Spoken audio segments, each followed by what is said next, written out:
Okay, I think we can probably get started. So good afternoon, everybody. It's lovely to see everyone. My name is Julia Rubin, and I'm a professor at the Blaustein School at Rutgers.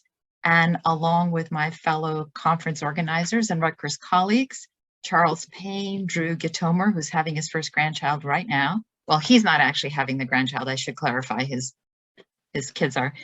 Saul Rubenstein, Steve Danley, Michael Hayes, and Pengju Zhang, and Bruce Baker. I would like to welcome you all to the first session of the 2021 Education Reform Communities and Social Justice Research Conference.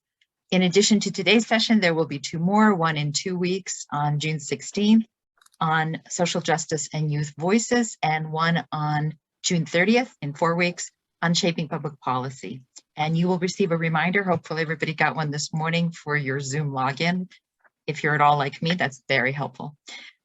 So today's session will consist of 4 papers on the themes of community schools, school safety, and restorative justice. And there will be time for, probably a lot of time for questions after those papers are presented. So please think about what you want to ask, and I will ask you to put your name in the chat. When we get to that, just indicate you have a question, and then I will turn to you to ask that question. So I will probably mute everyone during the presentations just to ensure that the presentations don't get interfered with. Okay, so the first paper that we are going to be hearing today is titled LEA Partnership Study Evaluating a School Community University Partnership in West Philadelphia. And the authors are Richard Luzzi, Julie Berger, and Carolyn Watts. Carolyn is the study PI and the director of the Office of School and Community Engagement at the Penn Graduate School of Education, which works to facilitate and support partnerships with schools and communities in order to improve the educational outcomes and overall well-being of children and youth in Philadelphia. Richard serves as the Community Partnerships Coordinator at the Henry C. Lea School in West Philadelphia and as the LEA Penn Liaison, and he's also pursuing his doctorate in education at UPenn. And Julie is the Senior Research Coordinator for the Office of School and Community Engagement, and she served as the research coordinator for this study. So let me turn it over to them.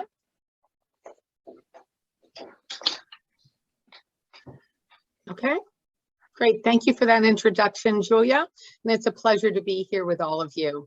So as Julia said, we are representing the Office of School and Community Engagement at the Graduate School of Education at the University of Pennsylvania. And our office is working across the school with faculty, staff, researchers, and students to support partnerships in schools and community organizations where we can have sustainable and demonstrable impact in the community. Penn GSE right now has over 460 different activities going on in over 285 schools and community sites around the city. So it's a diverse and exciting set of opportunities for us to learn and grow as an academic institution as we work with the community around us. What we want to focus on today and talking to you about a study that we did at Lee Elementary School is to talk in more depth about our partnerships in our home community of West Philadelphia. While Penn GSE does have, as I said, an array of relationships around the city, we have deepest relationships with 2 elementary schools in West Philadelphia that feature 2 very different models of university engagement that we think is really informative.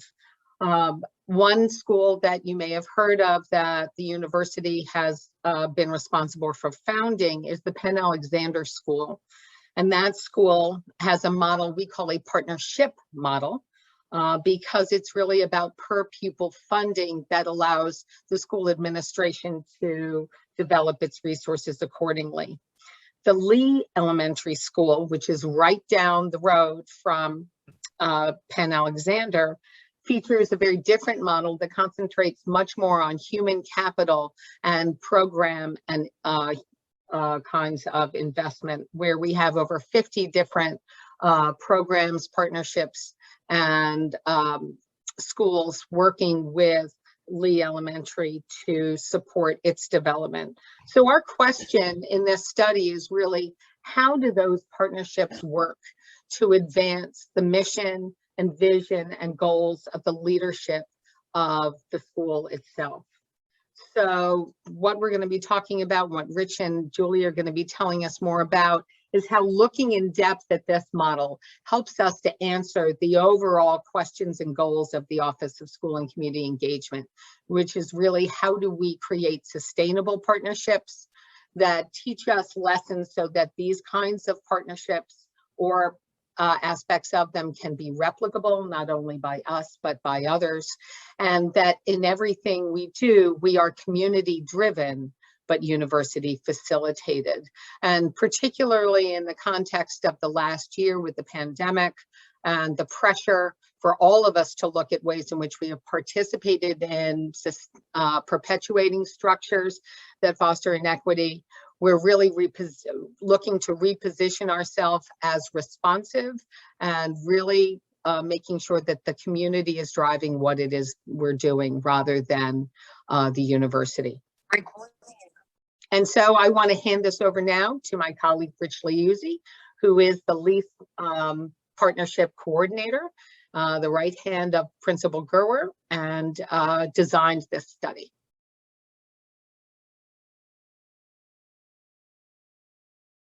Rich? The most famous fail. I was muted. Good afternoon, everyone. It's a pleasure and honor to be here today. And thank you, Caroline. So as Caroline mentioned, Lee is one of 2 Penn Partnership schools. And as you can see on the map, and as she described, they're not far from each other, nor are they far from the campus of the university. Next slide, please. Our study's findings, there we go. Thank you. Our study's findings, we hope, have a relevance for a number of audiences.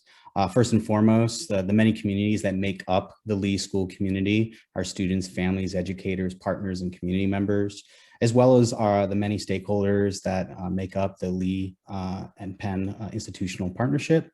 And then other schools and institutions in the city of Philadelphia and beyond that we hope can learn from what we've been learning around doing this work in building these partnerships. So let me introduce you briefly to Lee Elementary School. It's a neighborhood elementary and middle school in West Philadelphia within the School District of Philadelphia. We have in a normal school year around 600 students in grades pre-K to 8th and around 100 staff members. As you can see on the right hand of that side, we provide a little bit of demographic information. Our student population is predominantly Black, and we have around 14% of our students are English learners, and around 15% have individualized education plans or emotional support plans. And we have families that speak 14 different languages that come from 22 different countries. At Lee, school partners are defined as organizations, programs, or individuals that provide coordinated opportunities, supports, or services to the school for the benefit of those who participate in partner programming. Lee's cultivated a diverse network of partnerships with different types of organizations, such as community-based organizations, nonprofits, and local institutions, which includes the institutional partnership with Penn. As of the beginning of the 2019-2020 academic year, Lee was in active partnership with 42 partner organizations that were responsible for facilitating 55 distinct partner programs at the school, which makes Lee one of the most unique schools in the city in regards to school community partnerships. Now, the categories of this programming that make up these many different programs vary considerably, and we don't have the time to cover all of it, but I can provide a few details that provide some context, such as 76% of partner programs are ongoing, meaning they operate on a regular basis from day to day or week to week, while 24% are of the episodic nature, meaning they occur on an intermittent basis over the course of the year. 75% of Lee's 55 programs are Penn connected programs, meaning they're connected to the university in some way. Nearly the same amount of partner programs that operate during the school day operate during out of school time. One of the best numbers I like to cover is that there are upwards of 400 human beings who serve at Lee through partner programming each academic year. The Lee Partnership Study, which we're here to discuss today, is a longitudinal study that's focused on learning how various school stakeholders understand and perceive Lee's extensive network of partnerships while also seeking to draw connections between partner programming, student academic achievement, and the school's climate. From this, we've endeavored to build a framework for sustainable, mutually beneficial university-school partnerships that can continue to guide the ongoing evolution of the Lee Penn partnership, as well as the many other partnerships that are embedded at the school. Our research team centered community voice in its research design by engaging with participants from a variety of positionalities within the school community, including students and their family members, teachers, support staff and administrators, and partner coordinators and facilitators. And we employed a mixed methods approach in our design, including methods such as individual and focus group interviews, surveys, archival documents, and school and student data. And as you can see from this slide here, we collected a great deal of data, most of which, the backbone of which I would say is qualitative, though we did do mixed methods. Most of our data is of the qualitative nature. And we'd like to highlight that the uneven sample sizes for different stakeholder groups, most notably, we did not reach as many families for interviews as we'd hoped, and far more families responded to our survey than other stakeholder groups. And as the study progressed over time, as the community partnerships coordinator at the school, I've used what we've been learning over the course of the study to create and continuously evaluate the various systems and processes we have for partner collaboration and program development, as well as for the most important work, which is most important work of all, which is grounding the work that we do in the interests, needs, and realities of the school community. Now I'd like to turn it over to my colleague, Julie.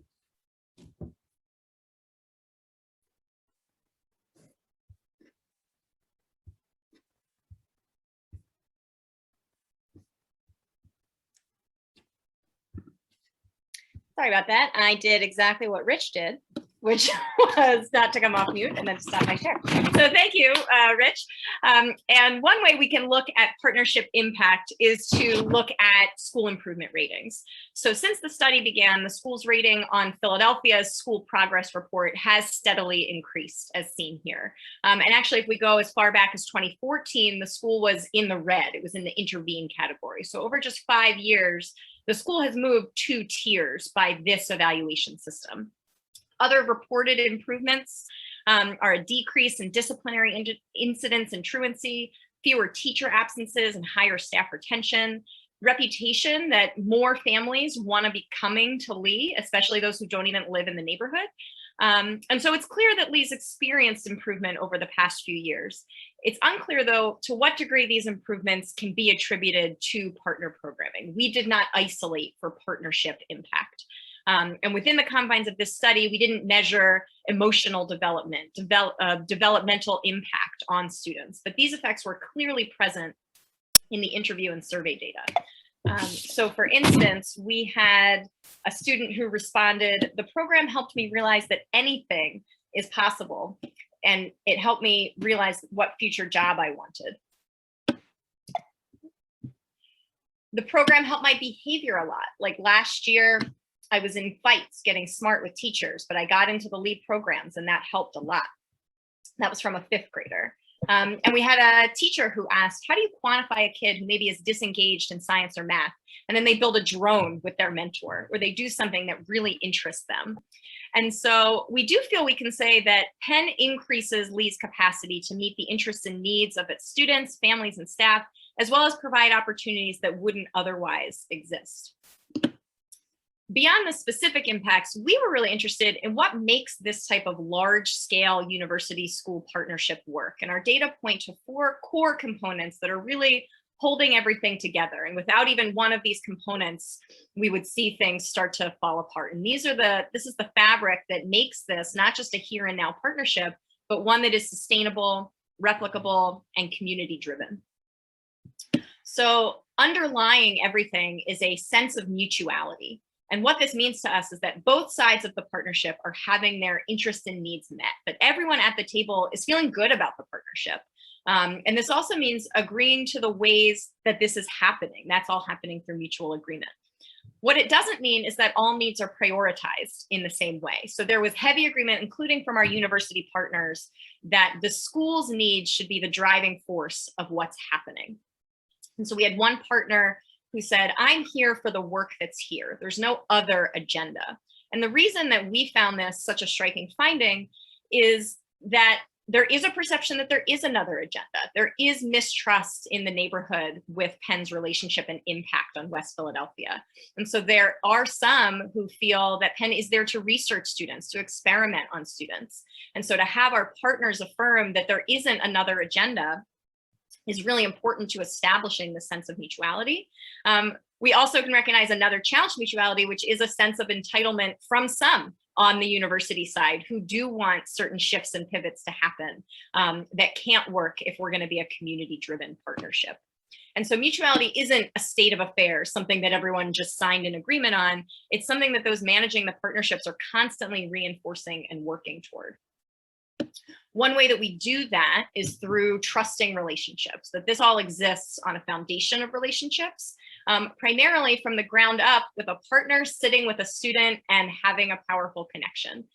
This also happens between teachers and partners, teachers feeling supported, teachers getting tools from partners, and relationships between partners and partners, folks who might work at Penn but don't interact there, they interact together at Lee, as well as the ways the school reaches out to families and brings them in to the fabric of relationships and partnership. This also happens from the top down with how the school principal and university leaders have relationship together. And because we've seen from past school experiences, what happened at Lee when the school leader and the university leader did not have a strong relationship and partnerships were not as strong. And so this brings us to the key role of primarily the school leader and leadership within the fabric of a partnership like this, that the leader has to fully buy into the partnership, believe in it, and establish a school vision that partners can align their work to. Part of that is disciplining the partnership. That's something we heard throughout a number of interviews, which meant being willing to say no to partners. And again, we heard comparative data from previous principals and how if they didn't buy in, then the nature of the partnership suffered. A challenge to leadership is turnover. So we have to acknowledge that the leader who was present when we were doing this study is no longer at the school, and there's now a new leader who's trying to fulfill these roles and carry this mantle. But so one of the ways that we try to safeguard against that turnover is through really strong systems and structures. And so Rich, the community partnerships coordinator, has been really instrumental in establishing systems so that everyone knows what's happening. That there is a partner registration process, there is a student sign up process, there are things that have become systematized to help people be on the same page. And all of it emphasizes collaboration, communication, and coordination. And we have to acknowledge that some of these things are aspirational. None of these elements are things that Lee and Penn are doing perfectly. Some of it are things that are going well, and we heard that from people, and some is things they would want to see improved. And so, as Rich mentioned, this is a constantly evolving and improving framework. And before I turn it back over to Rich, I just want to point out that these elements, systems, relationships, leadership, these are not high cost elements. This isn't only something that can be done by a real high powered university. These are primarily people powered. And that's a finding that we find really exciting as we think about the replicable nature of this. So I'm going to turn it back over to Rich to talk about what we're doing with all these findings. There we go. Thanks, Julie. So in terms of our next steps, drawing on what we've learned from this study, we're working to develop a sustainable process for continuous learning that provides a quicker feedback loop in our work to develop and deepen our community school strategy, which we're now doing under our new school leader who just finished their first year as Lee's principal. And each of the future goals that you see listed below, that I'm not going to read out because we're out of time, is linked to those different areas and focuses, those core elements that Julie just covered of mutuality, relationships, leadership, and systems. And so in terms of implications for this study, in terms of what do these findings mean for our work at Lee and at Penn and for the broader work of school-university partnerships, in terms of being sustainable, replicable, and community-driven, it means centering partnerships and community engagement in the principal's job description, which has been a focus of the past 2 hiring processes. It means institutionalizing my position as community partnerships coordinator, which in this case is a shared position that's university funded and 100% school-based. It means institutionalizing an office at the university that's a conduit for the partnership, and an office and representatives from that office that embody the stance of being community driven. And it means continuing to emphasize the power of people, because while there's a monetary investment in this partnership, that is not what's at the heart of it, but rather the many and varied individuals that comprise it. And each of these are structural elements that are embedded in an overall stance of valuing the students, families, and educators of the school, as well as the wider community. Thank you. Great. Thank you so much. Really interesting and a great start. And we're actually going to transition to another paper also about community schools, the title of which is Community Schools and Neoliberalism. And the author is David Greenberg, who is the executive director of the National Education Association New Mexico Center for Community Schools. And he is also a doctoral student at the University of New Mexico's College of Education. So, David. Thanks so much, Julia. Let me get my PowerPoint up here. All right, here we go. Can you all see that? Great. Yes. Yeah, thanks again. It's such an honor to be here. It's also an honor to follow up the University of Pennsylvania team. I've learned so much. They're one of the national leaders in community schools, and have just learned a ton from reading and following their work. So I work with community schools in New Mexico, also a little bit nationally. I co-chair I'm the practitioner co-chair, actually, the Research Practice Network for the Coalition for Community Schools. I think Jessica Schiller, the other co-chair, I think is on with us here. And we'd invite anyone who is doing research on community schools to please join that network. I'll pop in the Facebook link at some point during our time today. But I'm going to talk about community schools. I'm also going to get to neoliberalism, but I'm going to start off, I'm not going to get there right away. I'll start off just making sort of an argument to delve and unpack the discursive complexity in the community schools movement. And first, I think, many of us are probably familiar with community schools, but in case you're not, it's just a really exciting time in the community schools movement right now. The Biden administration is proposing an increase of $443 million for the federal budget for community schools. That's up from $30 million. States like California are proposing $3 billion for community schools. So we are well on our way to the National Coalition's goal of 25,000 community schools by 2025. And a lot of that is due to the terrific research that has been coming out about community schools. So just a huge thank you to all the researchers who have contributed to that research base. It's really propelled us forward. And I'm gonna speak today a little bit about so one of the challenges or struggles we've had in the community schools field historically, which is just really defining what a community school is. And folks who work with community schools, I know there's several on the call, or researchers who've studied community schools understand very well that there's a multitude of different flavors, if you will, of community schools, different brands, different approaches, different definitions. Even in the current community schools moment, got the 4-pillar framework or 6-pillar framework or 11 standards. So this is something, and I say it's a struggle. It's also, so it's also a strength, right? That, diversity of the movement is a strength. And there's a lot more in common across these different flavors of community schools than there are differences. So I think that's important to note. Also, it's not unique, that the idea that there's a continuum of different approaches to community schools. It's in every movement, multicultural education, restorative practices. There's always a continuum of different approaches. But I am going to, make an argument that we need to delve a little deeper. There's been a lot of great research on identifying sort of the commonalities amongst these different approaches to community schools in recent years.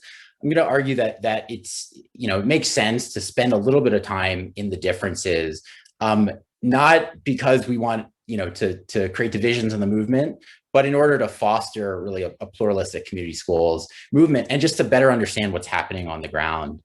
A lot of the difference in definitions of what a community school is comes from the fact that it's a locally driven strategy. So there's a saying like, you've seen one community school, you've seen one community school. It's really anchored by the local vision and needs of a specific community. So that contributes to a lot of the diversity in the field.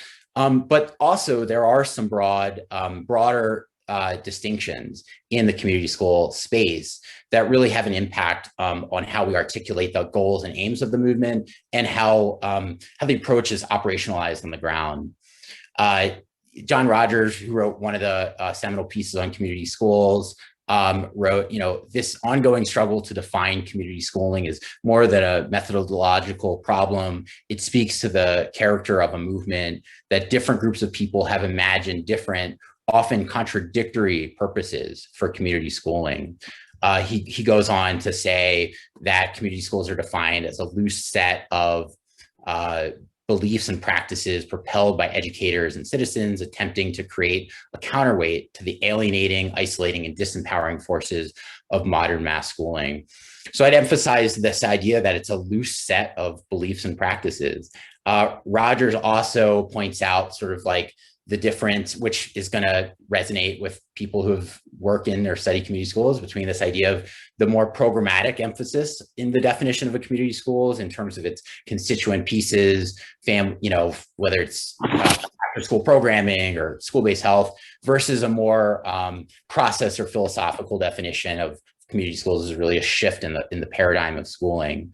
And then around the same time, Keith argued, she mapped actually these two different discourses along those same lines, the sort of dominant discourse, which she called the service provision discourse, really around how the school is providing services to the community. And then this other discourse, which is more rooted in community development, inspiring a sense of agency around families and neighbors.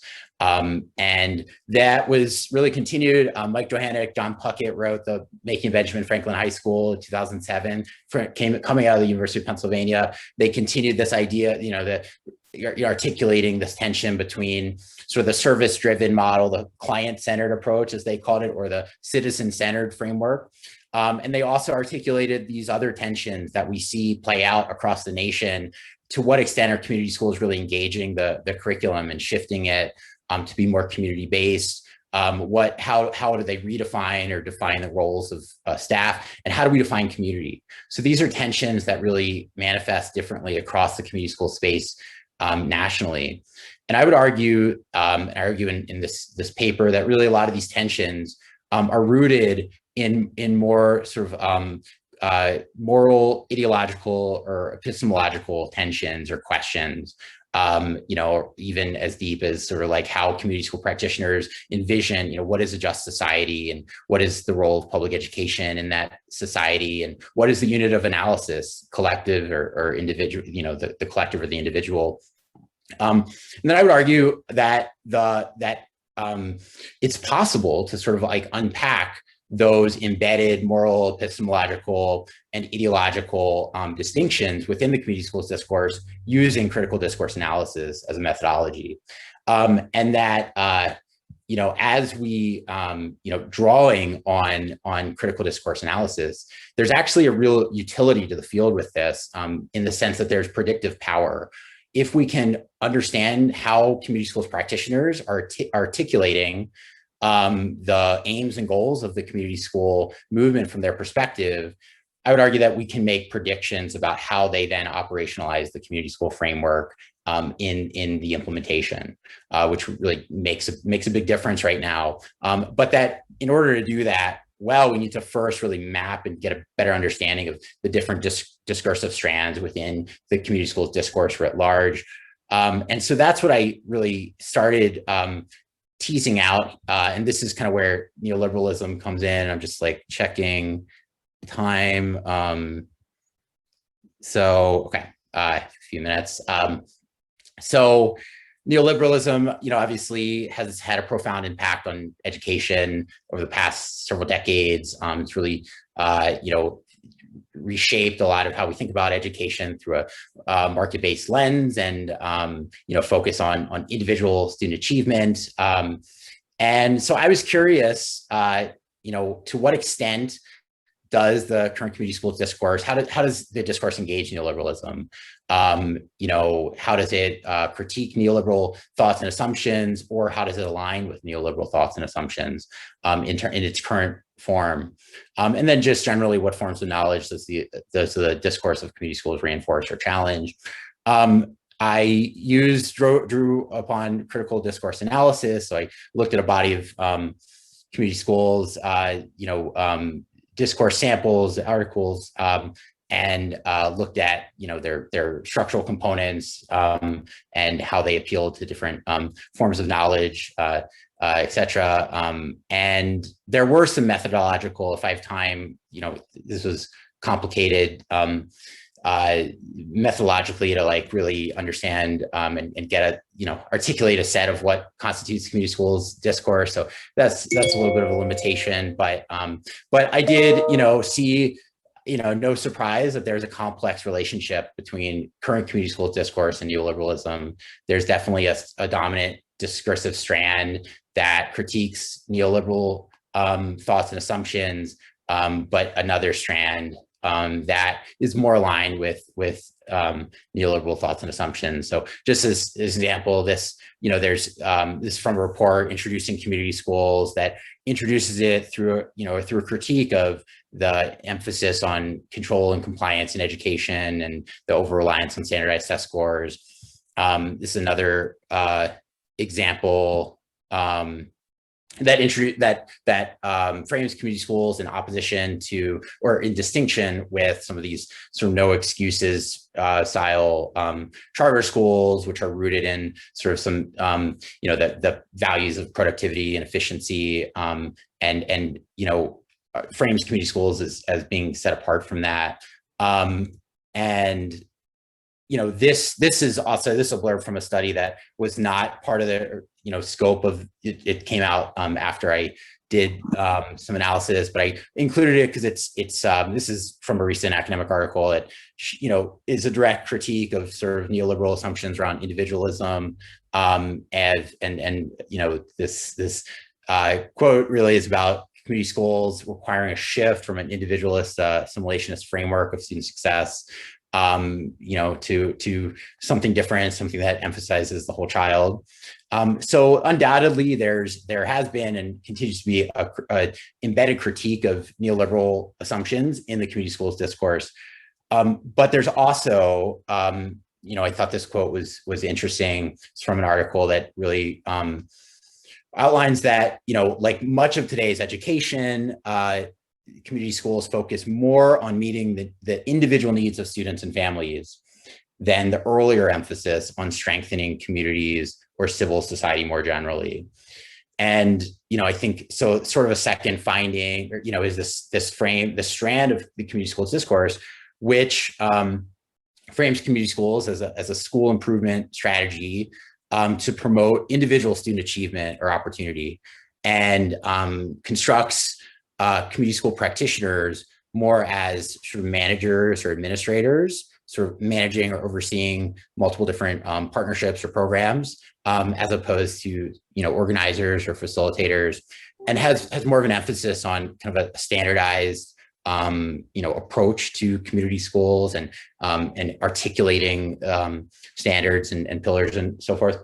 So I think I'm at time, but I just wanted to, and I'm actually past time. So basically, I would just emphasize this is, I think this research on the discourse is important because it does, there's predictive power here in terms of how community school practitioners articulate the model, what are their assumptions, and then how it is operationalized. It's important just to understand too, how as community schools grows and is more institutionalized, what are the power dynamics at play in defining or redefining the framework? So thank you very much. And I'm going to pass it on to the next person. Thank you.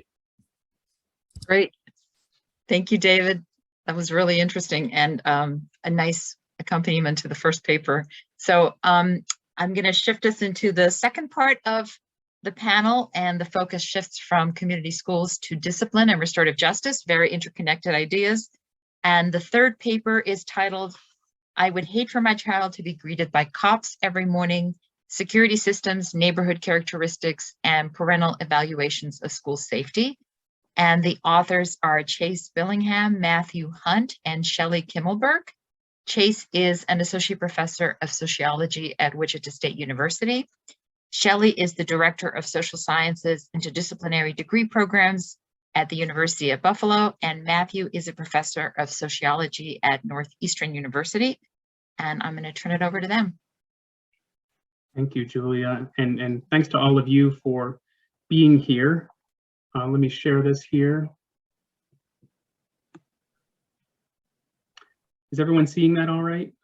Yes. Okay, great. Thank you so much. And thanks to everyone for joining us today. It's really great to have the opportunity to discuss our research with you.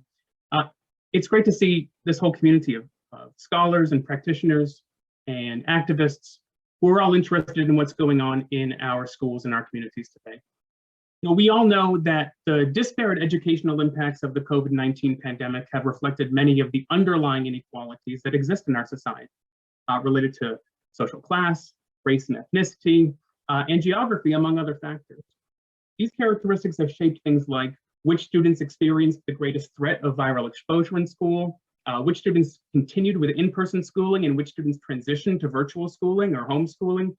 And I think we're likely to see in the research that education scholars will conduct in the coming years, I think we're likely to see unequal impacts on learning, academic achievement, and learning loss resulting from the pandemic. The link between neighborhood inequality and school inequality persists. And I think we're likely to find that parental choice of schools and the differential access of parents to choose the best schools, these are going to continue to matter as we emerge from the pandemic and as we look toward a new school year that is going to be closer to normal than the last school year was. So even though the data that I'm going to discuss today were collected before the pandemic, I think that they're still highly relevant as we start to look toward a post-pandemic educational future. We still need to answer these critically important questions.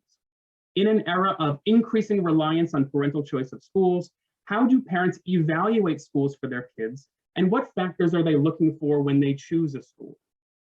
There's a large literature devoted to how parents evaluate schools, the factors they prioritize, and what the search and selection processes look like. Some of the most recent work on this topic includes studies of the role of social networks, parents' prioritization of the academic performance of children's peers, and concerns among the parents of Black children about the racial context that their children will be entering when they go to school. Some of this research focuses on the role of information in the school choice process. Many of the studies in this vein tend to focus on parental access to information. But it's not enough to know whether parents have access to information. We need to also understand how they understand or interpret school-based information, as well as how they define school characteristics for themselves.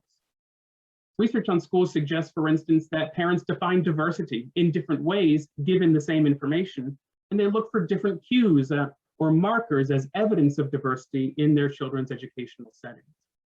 Our past research has shown that parents think a lot about school safety when choosing schools for their kids. But in light of that ambiguity over how parents access and interpret information about schools, what do we know about how parents define school safety, or what they think makes a school safe? Much of the literature focuses on parents' fears about school safety in general. This is understandable given high-profile events like school shootings, even though schools are by and large very safe places. There's less research out there on how parents operationalize school safety. In other words, what makes for a safe school in their minds? As researchers, we need to truly capture what parents look at or care about when trying to evaluate if a school is safe. And this has implications for equity, for integration, for student experience, and for school policy.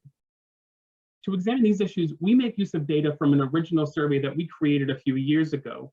Our survey used an experimental manipulation to investigate how parents responded to varying school characteristics when making choice decisions. Respondents were presented with a hypothetical scenario, which is presented on this slide, where they were told they had to choose whether or not to enroll their child in a local elementary school. After that introduction, the hypothetical school was described to them, and 4 characteristics of the school were randomly varied. the academic quality of the school, the quality of school facilities, the characteristics of the school security system, and the racial composition of the student body. After reading about the hypothetical school, respondents were asked 3 questions regarding their opinion of the school. They were first asked how suitable they believed the school was academically for their children's academic needs. Next, they were asked how safe they believed the school was. Finally, they were asked how likely they would be to enroll their children in the hypothetical school. And for each question, they had fixed choice response options, very likely, somewhat likely, etc. But for each question, respondents also had the option to select, I don't know. If respondents selected don't know for any or all of those 3 questions, they were presented with the following prompt. What information would you need to know about the school in order to decide whether or not it is academically suitable or it is safe or whether you want to enroll? And they were then given a text box within which they could manually enter a response of any length with no restrictions at all on its content. In past research, we've made use of the quantitative results from respondents who selected one of the 4 fixed choice answers to those questions, and we've omitted cases in which respondents selected don't know. In this paper, we bring the qualitative insights of those don't know respondents back in to elaborate on the mechanisms motivating parents as they evaluate hypothetical schools.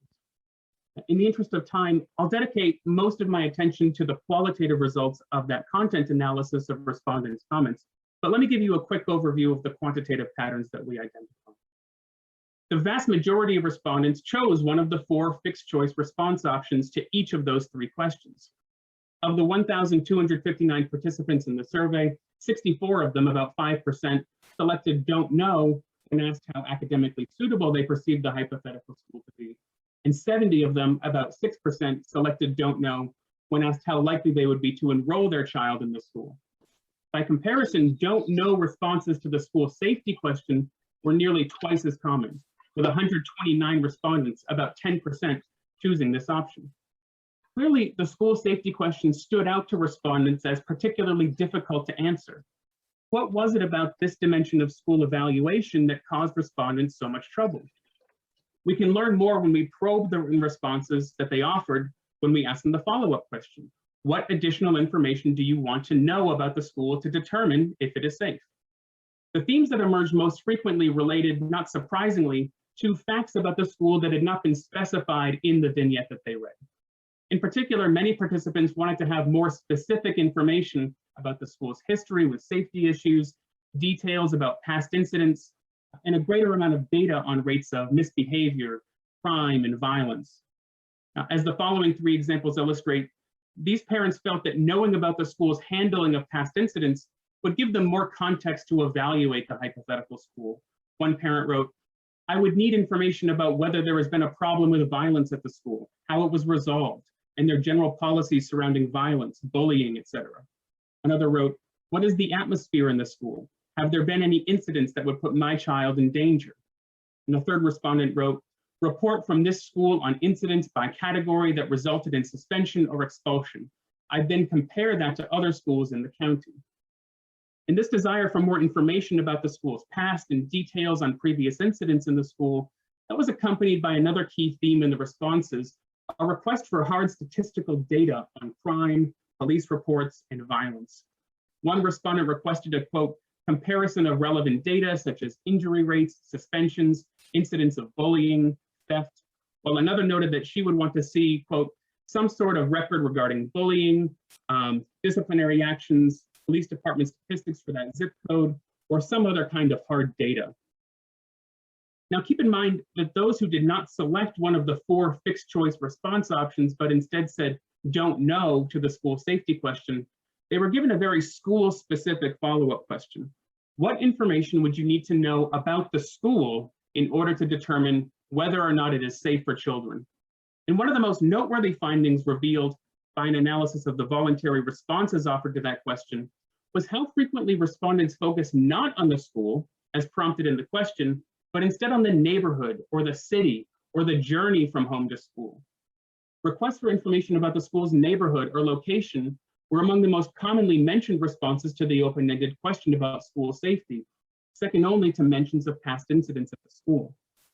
Some of these responses were brief and to the point, and they frequently overlapped with respondents' desire to have more concrete statistical data about crime trends, not just in the school, but also in the surrounding area, as illustrated by the following entries. One parent wrote, information regarding the community and crime statistics. Another said, neighborhood demographics and stats. One parent wrote, neighborhood crime rate. But some of these responses were more intricate, and concerns about the neighborhood or city were related to their desire to know more about the school itself. This manner of thinking about the school and neighborhood in tandem was illustrated by this father who said that he would like to learn more about, quote, school and area crime statistics, visible graffiti, more about the neighborhood than the school.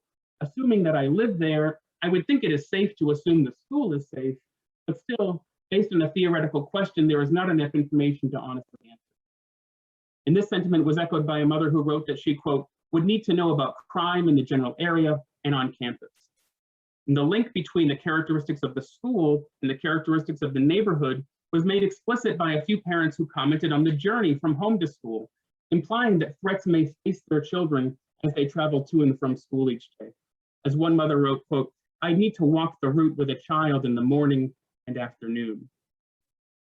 No one mentioned neighborhood racial characteristics explicitly in their typed answers. Several people, however, did want to know more about some of the people, the demographics of the people who inhabited the neighborhood and other characteristics. In particular, several people mentioned sex offenders specifically. One participant wrote that before she could determine if the school was safe, she would need to, quote, check sex offenders living near the school, find out about crime in the neighborhood surrounding the school. Another parent included in his list of additional details that he would need in order to assess the school's safety, quote, background info of teachers and staff and leadership, physical security at school, number of registered sex offenders and predators in the vicinity, etc. And speaking a bit more broadly, one participant wrote that she, quote, would be concerned with the surrounding neighborhood. Is it depressed or have unsavory people hanging out? And the notion that schools and neighborhoods are intertwined is central to our understanding of such broad issues as school segregation, inequitable resources and outcomes, and perceived school quality. A growing literature in sociology and education studies examines how changing neighborhood demographics affect the composition of and outcomes associated with neighborhood schools.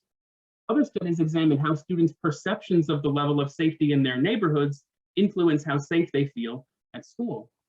What our research adds is a connection to how these important issues link up with the complex process of parental school choice. We're certainly not the first to make the argument that neighborhood context matters when thinking about school choice. Among other factors, there are simply logistical issues at work: convenience, distance, transportation options, and school attendance boundaries. All of these have an impact on which schools parents consider for their kids. But there's more to it than just that. This research reveals that when parents are weighing issues like school safety, they're thinking about the safety not just of the environment that their kids will encounter when they're inside the school walls, but also the safety of the environment that will surround them as they make their way to and from school. As I said before, schools are exceedingly safe places in general, and incidents of crime and violence in schools are rare. As we pointed out in past research, though, perceptions of some schools as unsafe can lead parents, especially white middle-class parents, to write off a wide range of school options for their kids, which exacerbates racial segregation in schools and can lead to widening inequalities between schools. And to the extent that schools serve as key institutions driving neighborhood inequalities, that can serve to reinforce stratification between neighborhoods too. We recommended that as schools increasingly emphasize parental choice, school districts take steps to highlight how safe their schools are, utilizing channels of information where many parents learn about potential school options such as choice fairs. What these qualitative findings suggest is that those school districts may want to expand that effort to highlight neighborhood safety as well, emphasizing safe transit options to and from school, engaging with neighbors and neighborhood groups to maintain and advertise the safety of students' passage to and from school. And one final note, we want to draw attention to the methodological implications of this research. Fixed choice response options and surveys are necessary and hugely informative, but by their very nature are limited. Even in survey contexts designed to yield quantitative data, we find that giving respondents flexibility, allowing them to say, I don't know, and then helping them to fill in the details, to tell researchers what's missing from the research question. That can help not just to illuminate social behavior, but also can help us as researchers in an iterative fashion to refine our methodological approach and ask better questions. My time's up there, so I'm going to stop there for now, but my co-authors are here with me. We'd all be happy to answer any questions about our research from anyone that's in the conference with us. But thank you again for giving us the opportunity to talk about this research. Great, really interesting paper. Thanks so much, Chase. And Thank you. yeah, and last but definitely not least is our final paper is titled Restorative Justice Implementation, Learning from Intentionally Diverse Charter Schools. And the author is Elizabeth Kim, who is a Robert Curven postdoctoral associate at the Joseph C. Cornwall Center for Metropolitan Studies at Rutgers University, Newark. And Elizabeth has a PhD in education policy from Teachers College in Columbia. So Elizabeth, let me let you take it from here.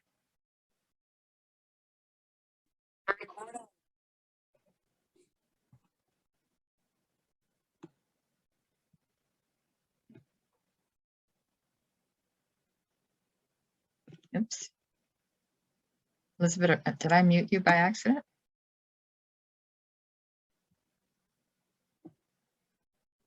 I think she might have gotten booted.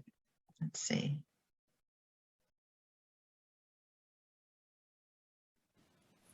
Can you hear me now? Yes. Okay. I wasn't sure if I had somehow muted you. I'm not sure what happened, but I was saying thank you, Julia, and thank you everyone for being here. Today I'll be presenting research that was conducted with Joanna Smith, Sarah Cordes, and Priscilla Wolstetter, who could not be here today. And it's entitled Restorative Justice Implementation, Learnings from Intentionally Diverse Charter Schools. According to the U.S. Department of Education Office for Civil Rights, Black males represent 8% of enrolled students, but account for 25% of those who have received an out-of-school suspension. And gaps in suspension rates between Black and white students have grown over time, doubling between 1989 and 2010. Youth enrolled in special education also experience higher rates of suspension. In 2015 to 16, students with disabilities represented 12% of the nation's students, but 26% of students who received an out-of-school suspension. Disproportionate discipline has been linked with negative consequences for school achievement, cognitive and non-cognitive development, and long-term workforce outcomes. In response, disciplinary approaches akin to restorative justice, or RJ, have become popular in American schools. RJ practices originate from indigenous cultures of the South Pacific and the Americas over 500 years ago. In these cultures, discipline emphasized the offender's accountability for the harm they caused, along with establishing a plan for repairing affected parties' hurt and restoring the offender to acceptance. The earliest applications of RJ in the United States were in the criminal and juvenile justice systems. And in the school setting, RJ often serves as an alternative to exclusionary discipline, particularly actions such as suspension or expulsion. So despite its growing popularity, research on the outcomes of RJ has been limited and somewhat mixed. Two recent randomized control studies found conflicting evidence on the impact of RJ on school and classroom climate, peer relationships, suspension rates, connection to school, and achievement. Another study found that RJ led to an overall reduction in disciplinary action, but had differential effects among racial groups, with white students benefiting most from the practices. And in another, the number of suspensions dropped for Black, Latinx, and white students, but the racial discipline gap that had existed prior to the program's implementation remained afterward. So some researchers attribute RJ's varied outcomes to variation in the implementation of the program. A recent policy brief summarizing research on RJ initiatives concluded that mixed findings related to improving school climate and student development are more likely due to faulty models and misimplementation of RJ, such as mandated top-down initiatives that are misaligned with RJ values, narrow approaches focused on a single restorative practice, colorblind or power-blind approaches to marginalizing dynamics, train and hope approaches that offer few implementation supports, and under-resourced and short-term initiatives that likely result in minimal buy-in, inconsistent practices, and teacher frustration and burnout. Our study of the shift to RJ in intentionally diverse charter schools, or IDCS, attempts to bring these issues of implementation to light within a diverse context. This study employs a convergent mixed methods design to explore the following research questions. How can organizational theory help us understand the implementation of RJ in intentionally diverse charter schools? How does RJ implementation vary based on the organizational frame used? And what lessons learned do intentionally diverse charter schools offer about implementation of RJ? The qualitative sample consists of 28 intentionally diverse charter school campuses across 5 jurisdictions in the US. These schools are operated by a mix of charter management organizations, CMOs, and independent operators. The jurisdictions included 3 in California, Los Angeles, San Diego County, and the Bay Area, 1 in Denver, Colorado, and 1 in Brooklyn, New York. All of the sample schools met 3 criteria. They were in operation for at least 3 years as of 2016-17. They were members of the Diverse Charter Schools Coalition, and they had an explicit commitment to diversity in their mission statements. There were 2 phases of qualitative data collection. During the first phase, we interviewed 70 leaders from CMO home offices and independent charter schools. And in the second phase, we visited each school and conducted interviews with 101 school principals and leadership team members and focus groups with 40 teachers and teacher leadership teams. We also conducted classroom observations. In addition, archival data from the schools were collected, including the school's codes of conduct. Quantitative data collected varied by location. Surveys were also administered in the 28 qualitative sample schools. All qualitative data were recorded, transcribed, and coded with a mix of deductive and inductive approaches. And we also conducted a content analysis of the sample schools' codes of conduct.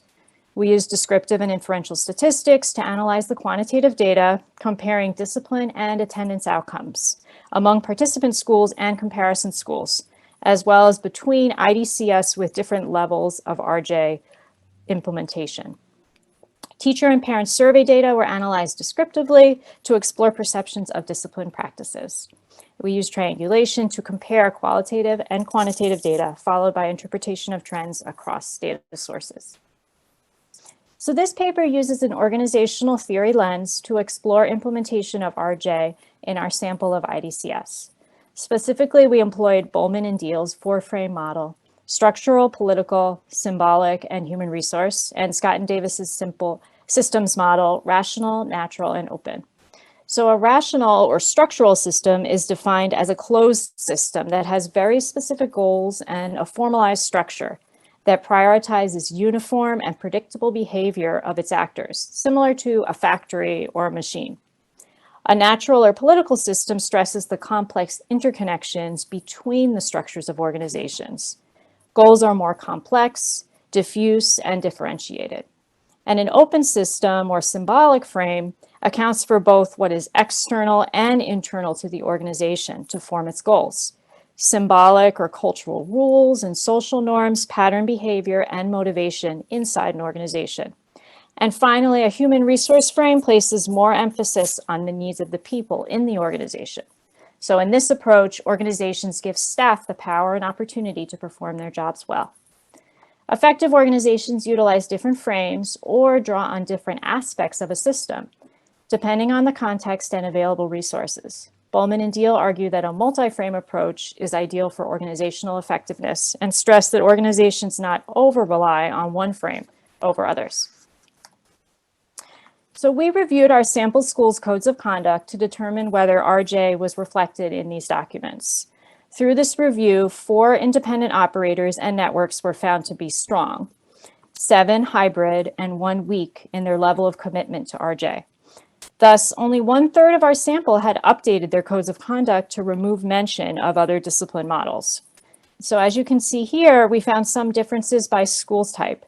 such that CMOs were more likely to exhibit a hybrid level of commitment to RJ, while independent operators were evenly split between strong, hybrid, and weak. The RJ reform seems well aligned with the open or symbolic frame, since it emphasizes community building, trust, and shared values among stakeholders. 90% of the teachers we surveyed agreed that their school's approach to community building had fostered trust and respect between students and teachers. And 80% of survey respondents overall agreed that their school's approach to discipline was fair and equitable to all students, regardless of background. However, there were differences by level of commitment to RJ. As seen here, 35% of teachers in the organization classified as weak in its commitment to the reform did not agree that their school's discipline policy was equitable. Organizations that used an open or symbolic frame touted reductions in discipline disparities by race, gender, and disability status, and attributed them to RJ practices that fostered an inclusive school culture. Our research shows that each additional year at an IDCS in Colorado reduced the probability of any suspension by 2.3 percentage points, with a fairly even split in the reduction of in-school and out-of-school suspensions. And there were similar findings in California and New York as well. Importantly, the reduced probability of being suspended was concentrated among Black and special education students. A school leader at a New York-based independent operator stated, "I think the restorative practices have contributed to reduced suspension rates among Black and Latino boys because it's taken away a lot of the shame that is associated with discipline." However, as seen here, there were differences by level of commitment to RJ. While out-of-school suspension rates for white students were roughly equal between strong and hybrid schools, suspension rates of Black and Latinx students were higher in hybrid schools, regardless of disability status, and differences were even more striking among students with disabilities. The human resource frame stresses giving employees the power and opportunity to perform their jobs well. A teacher in a California-based CMO discussed the importance of a flexible student discipline policy that provides teachers with the discretion to make their own decisions within their classrooms about student discipline. I love that the school gives me the freedom to determine what's best because they trust me and they know that I know my kids best and what's going to work for them. However, another teacher within the same network disagreed with this assessment, saying, "We don't have a set discipline plan, which can be frustrating at times." She went on to say that infractions were handled on a case-by-case basis, which had equity implications for students. Similarly, a member of the school leadership team of a New York-based CMO cited equity issues when there is not a school-wide discipline policy. We still have a high rate of Black and brown boys with discipline infractions. This school has a history in which whatever's dealt with in the classroom stays there and never makes it out of the classroom. Therefore, we can't really address anything school-wide. Despite the apparent weaker fit between RJ and the rational structural approach, some organizations in our sample used aspects of a rational structural frame to implement student discipline. This was most apparent in the implementation of more traditional disciplinary models that were used prior to or in tandem with RJ. So as shared by a teacher in a hybrid California-based CMO, we still have an infraction system, but it's become more rare. If it's a behavioral issue, you're just discouraged using that old system and to use the RJ techniques. There are some teachers that still give out infractions, but we're trying to move away from that. This misalignment may be due to confusion about a lack of a fully codified discipline policy. However, some hybrid schools and networks acknowledged that there were conflicts within their codes of conduct and made adjustments accordingly, such as a California-based CMO. When we moved to RJ, we took away the zero tolerance policy around marijuana incidents because we realized that having it did not really allow for RJ practices. A natural political system allows for more variation in how individual actors within a school contribute to the implementation of a new reform. This variation in actions was apparent in many of our sample IDCS, such as those that experienced challenges with the rational approach, and so they often ended up engaging in more of a natural approach. For example, teachers reported that there were not always enough staff available to respond to referrals in a timely manner. As one teacher in a California-based CMO said, I did have to send out for a dean, but the dean wasn't available, which happens a lot. Students get sent to the office and then 5 minutes later, they're back here in the classroom. That's very discouraging to teachers. So interestingly, a number of schools that exhibited a strong level of commitment to RJ in their codes of conduct also appeared to engage in more of a mixed model in practice. A dean at a California-based CMO spoke of developing an RJ-based curriculum to be used during in-school suspensions. A school leader and a strong independent operator in New York stated that RJ was not effective for all students in her school. She stated, RJ works for probably 80% of the kids. For another 15%, we need to add something else. And for 5%, it's not working at all. And they need something that's more structured above that. So teachers in schools that were identified as hybrid often symbolically complied with RJ, but did not fully embrace the reform. For example, teachers in a New York independent operator were unsure that RJ practices would be as effective as the more traditional discipline model that they had been using. As a school leader described, sometimes in the moment, you have people who just want to see a response. They want a consequence because positive discipline doesn't sound like discipline, you know? So our research contributes to the emerging research base by exploring implementation experiences, what has worked well as challenges associated with this reform from an organizational theory perspective. Although the RJ reform appeared to be more well aligned with a symbolic or human resource frame, there were aspects of other organizational frames that school leaders and teachers reported as useful during implementation, suggesting the need for a multi-frame approach. The variety in RJ implementation across our study sites reinforces that reforms are highly context specific. As our findings of decreased suspension rates show, RJ has the potential for reducing discipline disparities, but as with any reform, the fidelity of implementation influences results. Our findings do not suggest that one organizational approach or one of Bowman and Deal's 4 frames is more likely to be successful than another, rather that each organization should assess their specific resources and needs in determining which frame and when to reframe would be most appropriate for RJ implementation. So our findings highlight the need for clarity in rules and responsibilities for organizations implementing RJ practices. Codes of conduct that were clear and well aligned with shifts in organizations' policy help to ensure equity in treatment of subgroups who are traditionally disproportionately represented in suspension data. Faculty and staff in sample schools that had strong mission alignment with RJ and an inclusive school culture reported more positive experiences implementing the reform. CMOs and independent operators in our sample reported the time commitment it takes to implement RJ.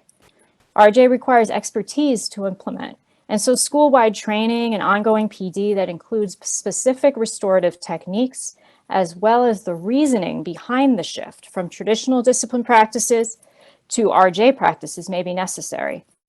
Finally, our findings offer a warning that schools must not shift from a suspension-based discipline approach to another form of discipline that results in similar disproportionality. RJ training should be paired with equity and anti-bias training so that implementation does not result in unintended consequences. Thank you. Great. Thank you very much, Elizabeth. So 4 very interesting papers and some really strong overlays. Even makes me think of papers presented at last year's conference on some of these themes and some of the repeat ideas that came up. So if you have a question, please just put your name in the chat and I will call on you. Let me make sure everyone's unmuted too. And while we're waiting for some questions, I had lots of questions for the panel, so I will just start. And if you're tired of my questions, then you know what to do. So let me start in the order that you guys, backwards in the order you presented. Elizabeth, I'm curious if you can speak to why intentionally diverse charter schools were the target versus, say, districts, or was there, I'm sure there was some specific rationale. Can you say a little bit more about that? Sure. So this was part of a larger study in this sample, this national sample of intentionally diverse charter schools, and we looked at a number of different issues. And I became interested in, I didn't actually know much about restorative justice going into the study, but I became really interested in it because I kept hearing about these issues with implementation, issues with buy-in with teachers, codes of conduct that were confusing because they would say one thing and then they were asked to do something else in the classroom, problems with support from, kind of a lot of times people think of restorative justice as something like, oh, the dean has to come in and take the student out to do that. Whereas really the way that it's defined is it's something that's done with the group in the classroom, and it's really about the community. So that was something that I became really interested in and wanted to dive deeper into in this study. So the restorative justice piece came later rather than the selection of. Exactly. Okay. And I was wondering on David's paper around neoliberalism in community schools, really interesting juxtaposition. I'm wondering if you've hypothesized or would want to do so now in terms of what would have to change in the institutional environment for community schools not to be driven by neoliberalism, given that neoliberalism is sort of the dominant paradigm. So, I mean, obviously there's the testing regime, all that stuff, but, are there specific things that you see that could shift that away from those assumptions on a more broad scale? Yeah, thanks, Julia. I definitely feel like, and I one reference that I didn't explicitly mention, but I think that is really important here is Terrence Green out of UT Austin has done a lot of writing on the different epistemological frameworks that we bring into school community relations, from positivistic or interpretivistic or a more critical lens. And so I think that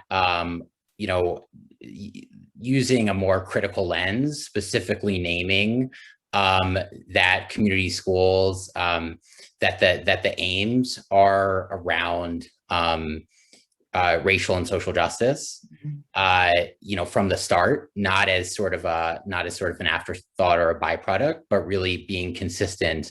I think often what happens is it's sort of there's sort of this like Trojan horse mentality. We define it using neoliberal frames and in order to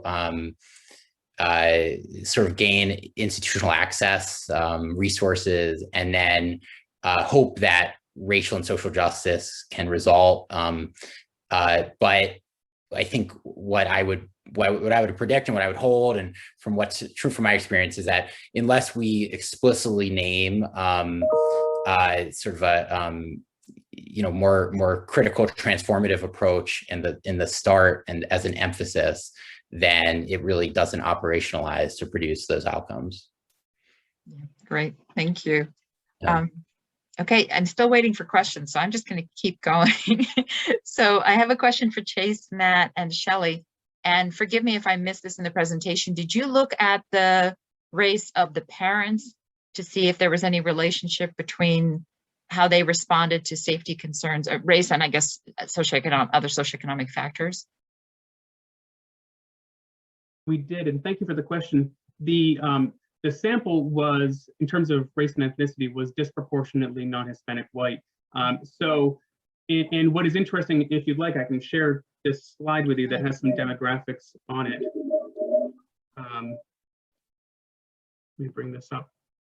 And what you'll see is that among those who said don't know to that safety question and chose to write in an answer, we saw that subsample was even whiter than the full sample there. So in terms of responses to the question itself, it's hard to make large generalizations because the number of respondents from non-white groups was so small in some cases, 1, 2, or 3 respondents from other racial and ethnic categories. So I think it's hard to generalize too much about the written responses there. What we did find in previously published work with the quantitative data is that white respondents tended to respond negatively to the presence of non-white students in those schools in terms of their decision about whether to enroll in those schools or whether they believed that those schools were safe. So there was definitely a racialized fear. And in a previous piece that Matt and I published in Sociology of Education, what we found was that there was an interaction effect where we also asked parents about their racial attitudes. And those parents, those white parents who expressed negative attitudes about African Americans were especially sensitive to the presence of non-white students, especially African American students in their school. So the racial composition of the student body certainly matters in parents, especially white parents' conceptions of school safety and their decisions about enrollment, which I think has major implications still for when we're thinking about school integration strategies. Yeah, unfortunately, not very surprising. Great, thank you very much. I did have a question for Richard, Julie, and Carolyn, but I'm seeing questions from other folks, so I'm going to shift over, and actually Marina has a question for them and one for David. Do you want to go for those? Marina, are you unmuted? Yeah. Okay, great. Should I do both of them? Well, why don't we start and then I'll come back to you because there's a few other questions that are coming in. So I'll come back around. Okay. No. So my question for folks at UPenn is, well, at the GSC at Rutgers, we also involved in some initiatives that I think you put it very well, and you said community driven but university facilitated, which I understand is a very messy process as well, to make sure that that actually happens. So I'm just curious to hear a little more about challenges you encountered and how you addressed challenges, specifically thinking about keeping projects driven by community interests. I'll say something quick and let Rich really talk more about that. I think one of the shifts that we made very consciously in our partnerships with public schools in the last few years was to, and this relates to some things that David was saying, was to make explicit to the school leadership that we were there based on their invitation and their desire to have us there. In the 30 years of work I've done in Philadelphia and in Boston, we don't go where we're not wanted. And what that means, what being wanted means, takes a lot of unpacking.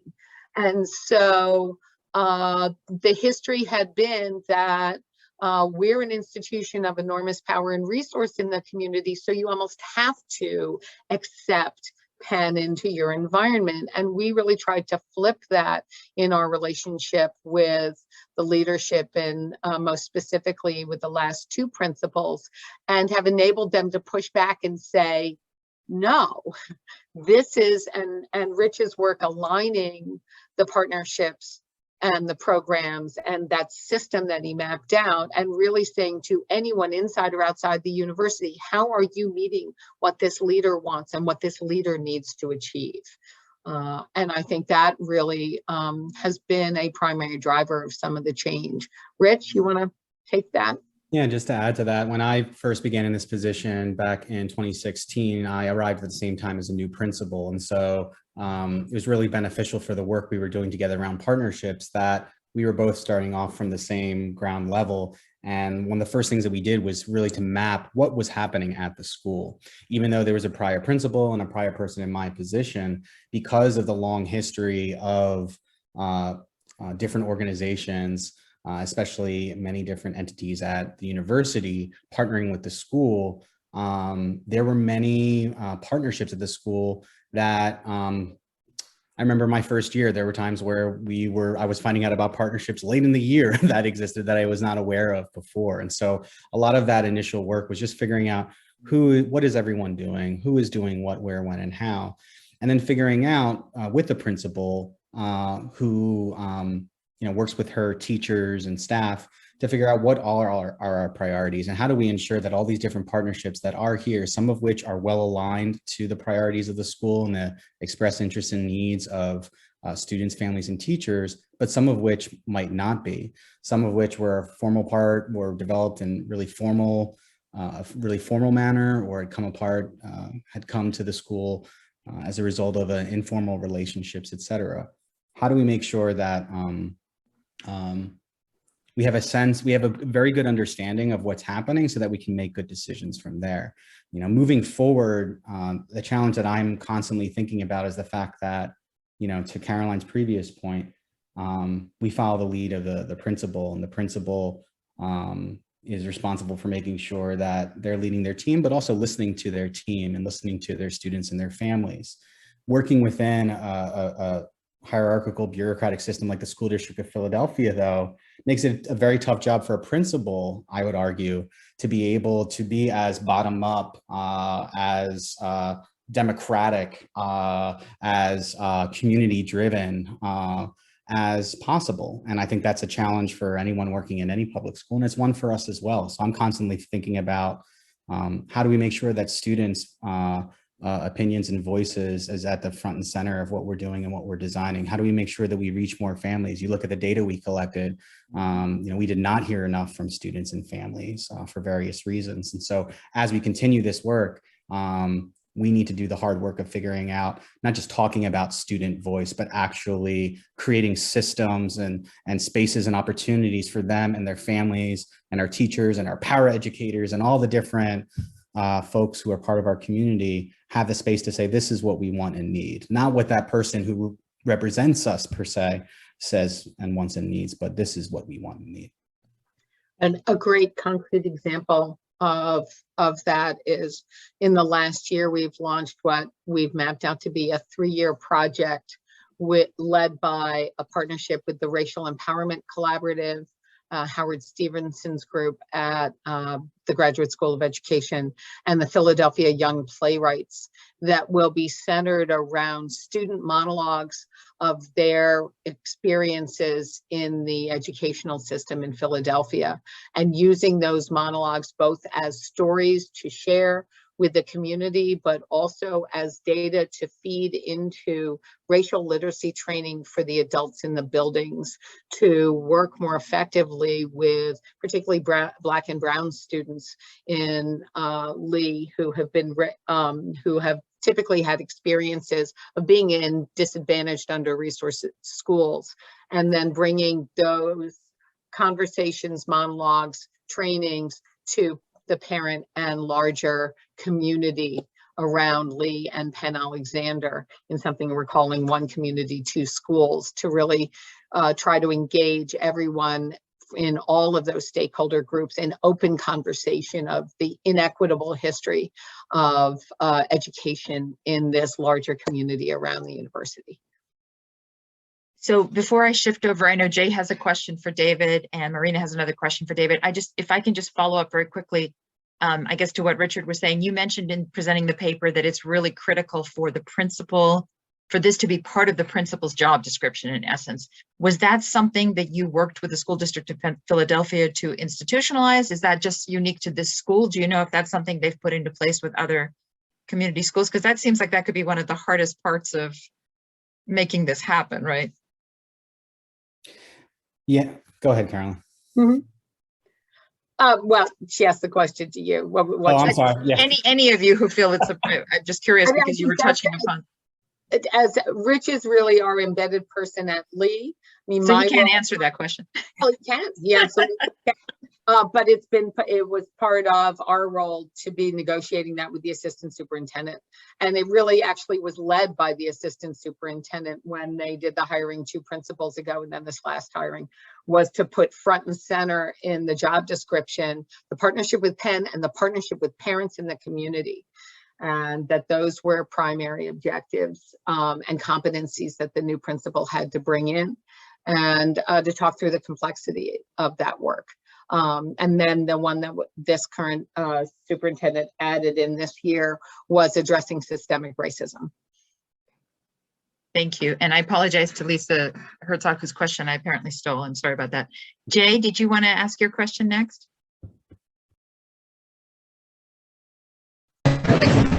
Yeah, sure. Thank you. So yeah, my question was for David, and it was a really interesting paper looking at this relationship between community schools and neoliberalism, and you kind of measured it through discourse, whether they challenged it or provided support. But I was wondering in your research if you found that the definition, the way community schools were defined, that it encompassed charter schools as well, so kind of institutionalized neoliberalism. Because I bring that up because in Newark, that became very contentious after because a major demand of the movement to defend public education was the community schools. And once they removed the pro-charter superintendent, they gave some concessions, but then they had an elastic definition of community schools, which included kind of these quasi-charter schools, and that was a point of contention. So I don't know if that had emerged in other parts of the country. Yeah, thanks, Jay. I think that's such an interesting question, and one that's like very salient in the community schools field. As folks know, there are many charter schools that do identify as community schools in the discourse. So there's really tricky. It's really tricky discursively, and there's a lot of entanglement around that needs to be like parsed through. But I do touch on that in the paper, because there are, I think the interesting point that I haven't really thought out, but I would love everybody's thoughts on, is that there are discursive strands that frame community schools as sort of an opportunity to take the what we know, some of the benefits of the charter school model, so the local autonomy, and utilize that within a public system. And so we avoid sort of the co-optation of sort of the charter approach as alternative to public schools. We take what's good about charter schools and institute it in a public, the traditional public system. So there's a discourse strand that essentially outlines an argument for community schools just like that. And I think the interesting thing is to what extent that discourse strand creates a critique of neoliberalism, or does it really play into a neoliberal ideological system by engaging community schools in this idea of competition with charter schools. So that's really the nuance and interesting features there of that discourse around community schools and charter schools. So it's like really interesting, deserves a lot more thought. So I think Lynn is the next question. And Lynn, I'm just going to read this unless you wanted to jump in. So I think it's for Elizabeth, right? The question is, are there restorative justice policies that boards of education have created? And Lynn's referring specifically to, I guess, an effort by Plainfield Public Schools to have the board come up with policies. Lynn, do you want to clarify, are you asking that they sort of de novo created a restorative justice policies, or, because I would assume boards would have to approve any new policies. So do you want to say more about what you're asking? Okay, we can come back. Were you talking? Yes, you put a question into the chat about, are there restorative justice policies the boards of education have created? I didn't think that was me. Oh, okay. I was multitasking, but oh, okay. No worries. They might have just gone into the wrong. Well, that's okay. I did have somewhat of a question around that.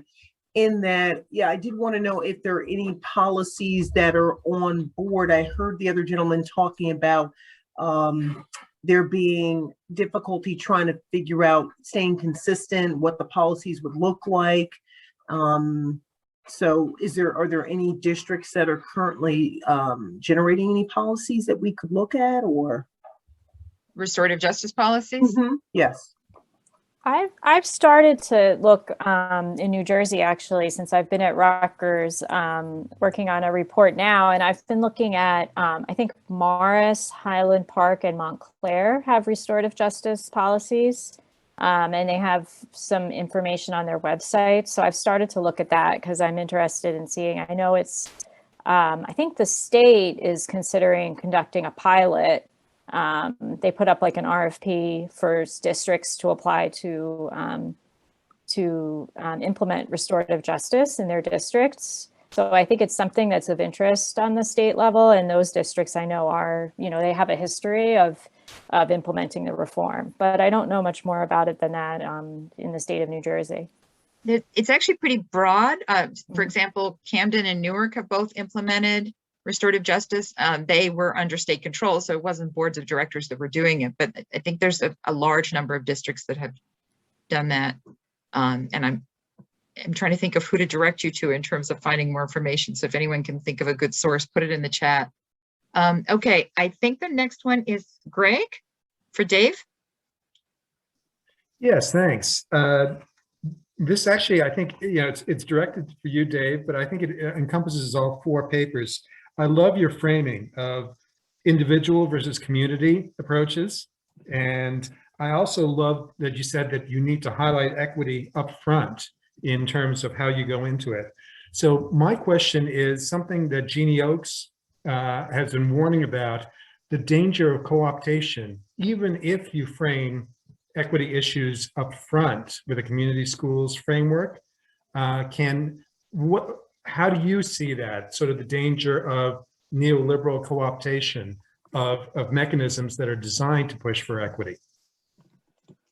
Yeah, Greg, I think, first of all, it's great to see Greg, and we're my colleague. We're both practitioners in this work together. And I think we have experienced that sort of tug of, I think many of us, and I'm sure our UPenn colleagues, as they've articulated, whether this tug of being really community schools as a transformational or transformative approach versus getting sucked into sort of the reform space of serving sort of like neoliberal ends. And so the question of like, how do we prevent that sort of co-optation? My argument would be that it really starts with the discourse. And I think I mentioned, that I feel like oftentimes when we're writing or when we're making an argument, whether it's in legislation or to policymakers, we sort of code switch, and we frame the argument to be more appealing, and sometimes we take on a frame that reflects a positivistic epistemology or a neoliberal lens.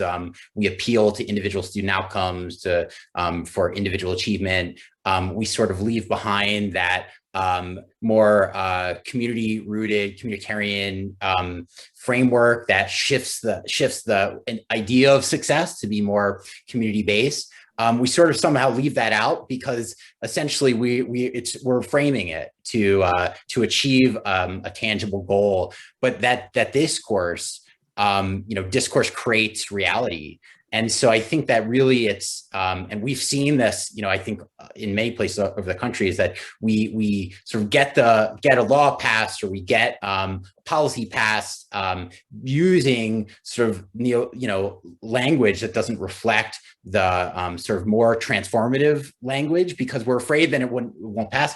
But then what that happens is in implementation, that defines how policymakers are seeing the way that community schools are resourced, the roles, how success is defined. And so I do think that the answer lies in the way we're framing the discourse and ensuring and really constantly reflecting on how we are explicitly challenging the neoliberal lens from the start. And often we don't do that for very, material, tangible, like positive, reasons to advance the movement, but it's a tension between how growth and, it's a very complicated issue. I'll stop talking because I know there's a lot of others who could raise, good answers to this. So Liza has a question. She's forgiven me and moved on to another question. So I think she gets to go next. Thanks, Julia. And in full disclosure, so I have a question for Caroline and for Rich. I do teach for Penn GSE, so that's one little mini side, but I would love to know, in that vein of, and that was exactly where my mind was going about the principalship and just broadly, and kind of what makes for, the conditions in the hiring and recruitment process. I do also teach pre-service teachers, and so I'm thinking what are those attributes and what are those criteria and what did you negotiate, as much as you can talk about that channels elsewhere, you know, through the district? Have you seen an uptake of that conversation and what resulted in ultimately hiring this new principal kind of spread? You know, what else? Because Lee isn't, you know, Lee, and then there are two schools in which the next piece is will describe and analyze kind of what's, I just wonder it's not really scalability, but what do you think is, how does it organically happen and or happen through more formal ways, what you've seen just as around the leadership, school leadership at Lee? So I've been involved with Lee for 13 years. Lisa, thanks for introducing yourself. And one important distinction, which is useful to mention, is a distinction between Lee and the relationship that Penn has with Penn Alexander. Is that relationship with Penn Alexander is codified in an MOU that was agreed upon by a very structured and unique partnership between the school district, the university, and the teachers union. So there are things written down when that school was initially conceptualized and built from the ground up. Elaine Simon was there for all of that, that do not exist in place around the partnership with Lee, and it's actually something we're talking about now. So I think that this has evolved in a way organically through our increased engagement with Lee and frankly building enough credibility to be seen as of value, and without saying a whole lot about things that need to, you know, I would say remain more confidential. Some of this was pushed forward actually at the assistant superintendent level as a result of having a leader in place who created problems for a number of components of the community, not just the university side. And so actually in joining with, rather than presenting ourselves as part of the hierarchy, I think we sort of moved forward in the strength of our relationship. And so it was really driven by the school, the leadership of that network, making these kinds of agreements structural at the level of a school district the size of Philadelphia is extremely hard to do.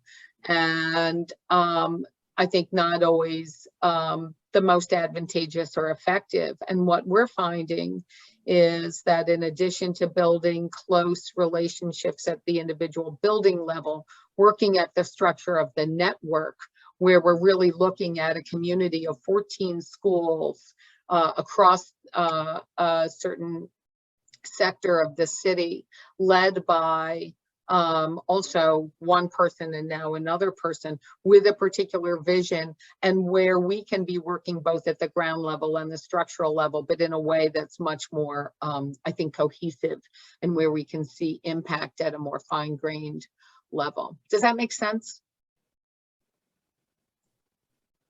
Definitely. And I just put in the chat, I happen to know Elaine. Thank you so much.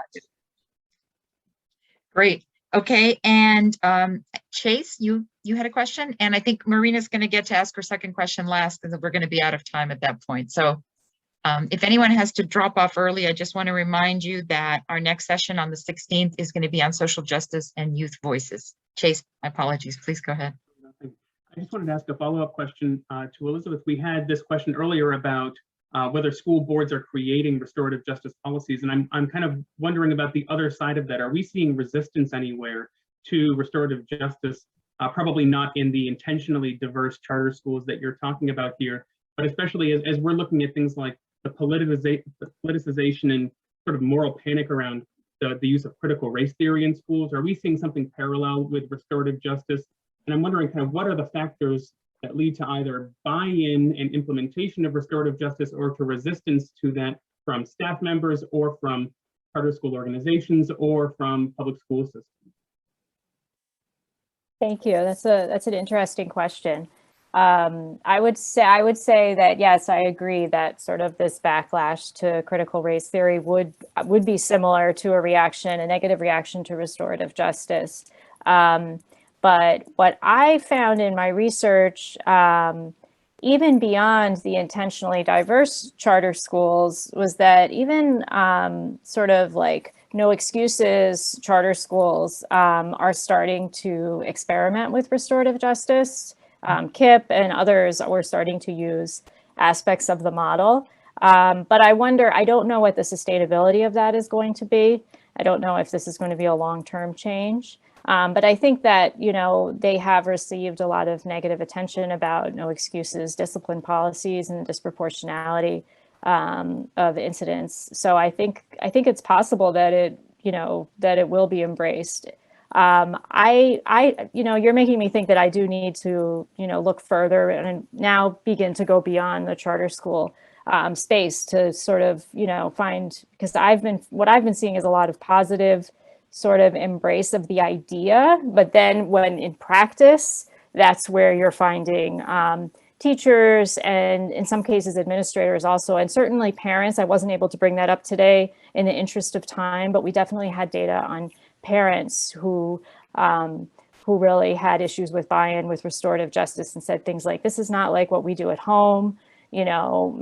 Students, especially if a child was bullied and they felt like, the perpetrator of the bullying was not being disciplined in a more traditional way that they were used to.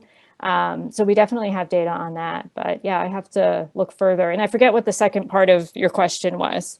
No, you answered it. Thank you very much. Okay, thank you. I think Betsy DeVos pushed back, if I'm not mistaken, and linked restorative justice to the shooting in Florida, right? The idea that restorative justice was the reason. It seems pretty connected to what you were saying, Chase, about the current pushback on critical race theory. So, Marina, I see that you're saying some of that got touched on. Did you want to ask it still, or to David? Yeah, sure. I can ask it if we still have time. I was just wondering, I'm interested in the idea of also like community being this disputed term and contested, and a lot of times appropriated in different situations. And I'm thinking particularly about this Agarwal and Mayorga piece about school closures in New York, where people that are gentrifying the community, they claim this high school needs to be closed because it's not serving the community, because people that attend that school were pushed out, right? So I'm kind of interested if in your interest in the discourse around community schools, if you had found some of this instances of contesting what community means and appropriating it. Yeah, thanks so much, Marina. I think that's one of the key contested discourses in the community school discourse is who are we talking about when we're talking about community? And I think many of the authors I reference do put forward that as really contested term. Also, there's a forthcoming article from David Kirkland and some others from New York around specifically where they really define community as an anti-colonial in a framing that really puts forward a different vision of community in terms of the collective agency of people, as opposed to often what we see is community defined as partners and the sorts of resources, right, in a community like the health center, and more of a grass tops vision of what community is when we're talking about community schools. So absolutely is contested. And I would just say, I think one last piece that I think connects with what Greg was asking is I think one way to really pursue a more transformative vision of community is to anchor the community schools work in a social movement, in a grassroots movement that's both advancing a more grassroots vision of community and then building community schools from that. So I think that makes a big difference. So this was a really terrific panel. I want to thank all the presenters, and if you guys would join me in giving them a virtual round of applause. for really interesting and wonderful papers. And yeah, very thought-provoking. Thanks, Mary. And just again, in 2 weeks, we will be right back here with 4 additional really wonderful papers on social justice and youth activism. And thanks, everybody. Have a wonderful evening. And again, thanks, presenters, and thanks to everyone who came to observe and ask questions. Thank you. And if you do have papers you want to share, please send, and I will put them on the website. I'll be sending around the website and the link to the recording. Awesome.